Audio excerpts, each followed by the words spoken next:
Hi weavers, welcome to my channel. అందరికీ నమస్కారం అండి. అందరూ ఎలా ఉన్నారు? బాగున్నారా? ఈరోజు ఈ వీడియోలో పిల్లల కోసం నేను ఒక మంచి రెసిపీ చూపిస్తున్నాను. Weight gain recipe. ఇది పెట్టారు అంటే పిల్లలు ఖచ్చితంగా వెయిట్ అయితే వస్తారు.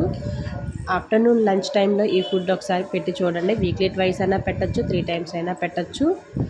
ఇంకా ఈ ఫుడ్ మనము 8 months బేబీస్ నుంచి 1 year బిలో 1 year అబోవ్ ఎవరికైనా పెట్టచ్చు. సో మేకింగ్ ప్రాసెస్ చూద్దాము. దీనికోసం నేను మినపప్పు 2 స్పూన్లు తీసుకున్నాను. ఇంకా ఎర్రకందిపప్పు 2 స్పూన్లు తీసుకున్నాను.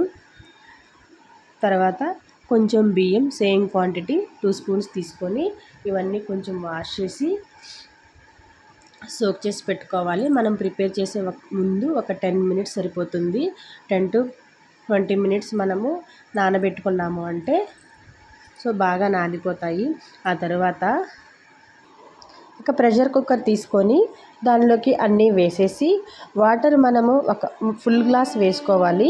వేసుకున్న తర్వాత వెజిటేబుల్స్ మనం ఏమైనా యాడ్ చేసుకోవచ్చు. నేను పొటాటో ఒకటే తీసుకున్నాను. కావాల్సింటే క్యారెట్ అయినా వేసుకోవచ్చు. కొంచెం హాఫ్ టమాటా వేసాము అంటే టేస్ట్ అనేది బాగుంటుంది. మూత పెట్టేసి కుక్కర్ మీద ఒక 5 whistles వచ్చిన తర్వాత ఆపేసి గాలంతా తీసేసిన తర్వాత సో ఇలా ఉడికి ఉంటుంది. కొంచెం స్మాష్ చేసుకుంటే పిల్లలు తినడానికి ఈజీగా ఉంటుంది. సో ఈ విధంగా అయితే మనం పిల్లలకు 2 years అబోవ్ పిల్లలకైతే పెట్టచ్చు. 1 year బిలో పిల్లలైతే కష్టంగా ఉంటుంది. సో దానికోసం కొంచెం స్మాష్ చేసుకుందాము. చేసుకున్న తర్వాత ఈ టైంలోనే టేస్ట్ కోసం కొంచెం సాల్ట్ యాడ్ చేయండి 1 year అబోవ్ పిల్లలకి. దాంతోపాటు కొంచెం నెయ్యి యాడ్ చేసాము అంటే ఇంకొంచెం బాగుంటుంది టేస్ట్ అనేది.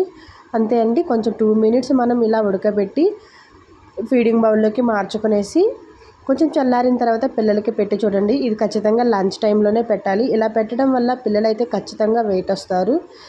వారంలో మనం 2 times 3 times అయినా పెట్టచ్చు. సో ఒకసారి ట్రై చేయండి. వీడియో నచ్చితే ప్లీజ్ లైక్ చేయండి. ఫస్ట్ టైం చూస్తున్న వాళ్ళు ఛానల్ని సబ్స్క్రైబ్ చేసుకోండి. Thank you so much watching.